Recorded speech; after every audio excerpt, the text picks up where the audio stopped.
السلام علیکم ناظرین، جیسا کہ آپ جانتے ہیں کہ رجب کا مہینہ شروع ہو گیا ہے۔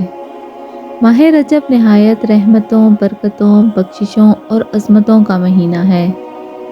ماہ رجب کو رب کائنات کا مہینہ بھی قرار دیا گیا ہے۔ رحمت دو عالم نور مجسم حضرت محمد صلی اللہ علیہ وآلہ وسلم کا فرمان عالی شان ہے کہ رجب اللہ تعالیٰ کا مہینہ ہے اور رمضان المبارک میری امت کا مہینہ ہے۔ جو شخص ماہ رجب میں روزے رکھے گا تو اللہ تعالیٰ اس شخص کو جنت میں ایک نہر ہے جس کو رجب کہا جاتا ہے، جس کا پانی دودھ سے زیادہ سفید اور شہد سے زیادہ میٹھا ہے کا پانی پلائے گا۔ رجب کا مہینہ اللہ تعالیٰ کا مہینہ ہے۔ جس بندے یا بندی نے اس کا احترام کیا، اللہ رب العزت اس کا احترام فرمائے گا۔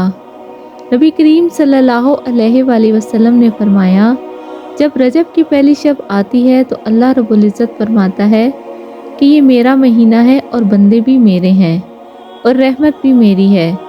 جو کوئی مجھ کو پکارے گا میں اس کی پکار سنوں گا، اور جو کچھ مانگے گا میں اس کو عطا فرماؤں گا، اور جو کوئی مغفرت چاہے گا میں اس کی مغفرت فرما دوں گا۔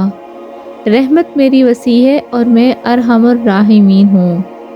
نیز فرمایا، پورے ماہ میں کسی شخص نے ایک روزہ صدقے دل سے رکھا تو گویا اس شخص نے 1000 برس کے روزے رکھے۔ حضرت انس بن مالک رضی اللہ تعالیٰ عنہ نے فرمایا، جنت میں ایک محل ہے جس میں رجب کے روزے داروں کے علاوہ کوئی نہیں جائے گا۔ حضرت ابو ہریرہ رضی اللہ تعالیٰ عنہ کا قول مبارک ہے کہ غمخوار امت صلی اللہ علیہ وآلہ وسلم نے رمضان المبارک کے روزوں کے بعد سوائے رجب اور شعبان کے کسی مہینے کے روزے پورے نہیں رکھے۔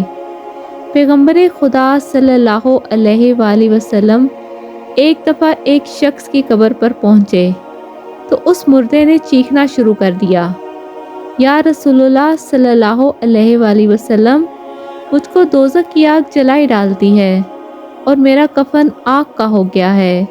حضور اکرم صلی اللہ علیہ وآلہ وسلم نے فرمایا، اگر رجب میں تو ایک روزہ بھی رکھ لیتا تو ہرگز یہ تیرے پاس نہ آتی اور نہ یہ عذاب ہوتا۔ حدیث شریف میں ہے، جس نے رجب کے مہینے میں توبہ کی تو اس کے لیے جنت کا مژدہ ہے۔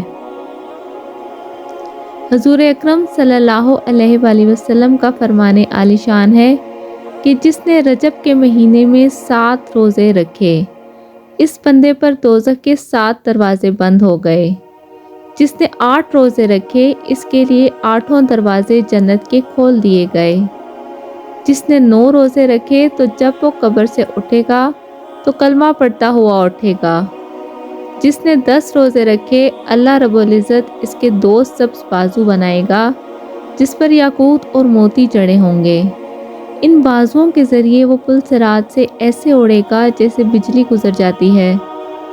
جس نے 11 روزے رکھے تو روز قیامت اس شخص سے افضل کوئی نہ ہوگا، اور جو شخص رجب کے تمام روزے رکھے گا اور اسی سال فوت ہو گیا تو شہید ہوگا اور اللہ تعالیٰ اسے جنت میں داخل کرے گا۔ اسی مہینے کی 27 تاریخ کی شب مبارکہ میں رب کائنات نے اپنے لاڈلے محبوب صلی اللہ علیہ وآلہ وسلم کو معراج عطا کی۔ اس سفر مبارک کو جدید سائنس نے بھی تسلیم کیا ہے۔ اس سفر کو نہ تسلیم کرنے والے عقل کے اندھے ہیں۔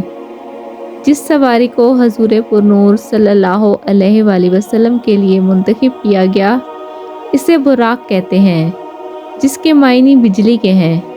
بجلی کی رفتار 2,86,000 میل فی سیکنڈ ہے۔ جس بجلی کی رفتار اتنی زیادہ ہے، حالانکہ اس کو انسان نے ایجاد کیا ہے، تو پھر وہ براق جسے رب کائنات نے بنایا ہے اور اپنے محبوب صلی اللہ علیہ وآلہ وسلم کی سواری کے لیے منتخب کیا، اس کی تیز رفتاری سے انکار کیسے کیا جا سکتا ہے؟ کیا آپ واقعہ معراج جانتے ہیں؟ اگر ہاں تو مجھے کمنٹ کر کے ضرور بتائیے گا۔